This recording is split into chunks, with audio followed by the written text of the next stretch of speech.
Hello friends, welcome to Study World channel.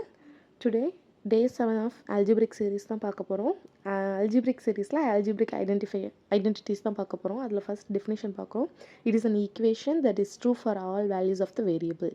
ஓகேவா, ஒன்றும் இல்லை, ஐடென்டிட்டிஸ்னால் ஃபார்முலா. அந்த ஃபார்முலா யூஸ் பண்ணி நம்ம என்ன இது சால்வ் பண்ணாலும் அதுக்கு ஆன்சர் கரெக்டாக இருக்கும் அப்படிங்கிறது தான் மீனிங், ஒன்றும் இல்லை. ஓகேவா, அண்ட் நெக்ஸ்ட் வந்து நம்ம என்ன பார்க்க போகிறோம் அப்படின்னா இம்பார்ட்டன்ட் algebraic ஐடென்டிட்டிஸ் தான் பார்க்க போகிறோம்.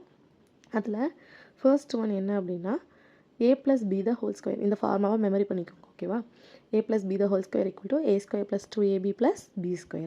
அவ்வளோதான்.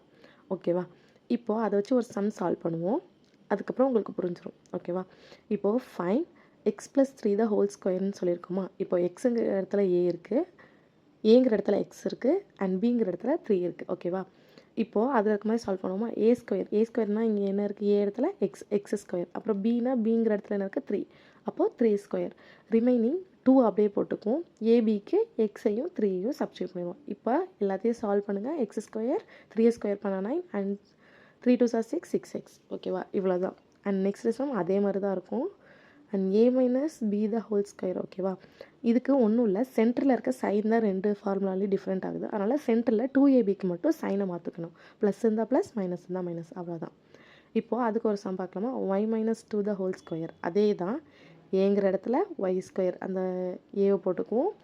அண்ட் பிங்கிற இடத்துல 2² ஓகேவா, அப்போ இங்கே y², இங்கே 4 கிடச்சிருச்சு. சென்டரில் மைனஸ் அப்படியே வச்சுக்கணும், 2வையும் அப்படியே வச்சுக்கணும். ஏ இருக்க இடத்துல ஒய் இருக்க இடத்துல ஏ இருக்க இடத்துல ஒய் அண்ட் பி இருக்க இடத்துல 2வை சப்ஸ்டியூட் பண்ணி -4xன்னு கிடச்சிடும். ஓகேவா, and next one a + b a - b. இதை வந்து எப்படி a² - b²ன்னு கொண்டு வந்தாங்கன்னா உள்ளே மல்டிபிள் பண்ணியிருப்பாங்க.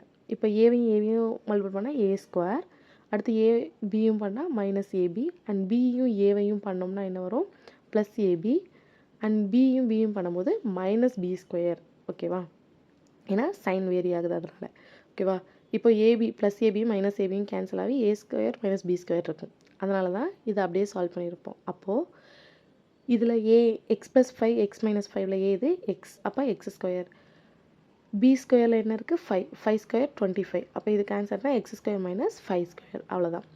ஓகேவா, இப்போ உங்களுக்கு 3 சம் ஹோம்ஒர்க்கில் கொடுத்துருக்கேன். இந்த 3 சமையும் முடித்து கமெண்டில் உங்கள் ஆன்சரை சொல்லுங்கள். நான் சொல்லித்தரது உங்களுக்கு புரியுதானும் கமெண்டில் சொல்லுங்கள், இல்லை வேறு ஸ்டைலில் சொல்லித்தரணும்னாலும் சொல்லுங்கள், அந்த மாதிரி சொல்லித்தரேன். ஓகே ஃப்ரெண்ட்ஸ், பாய்.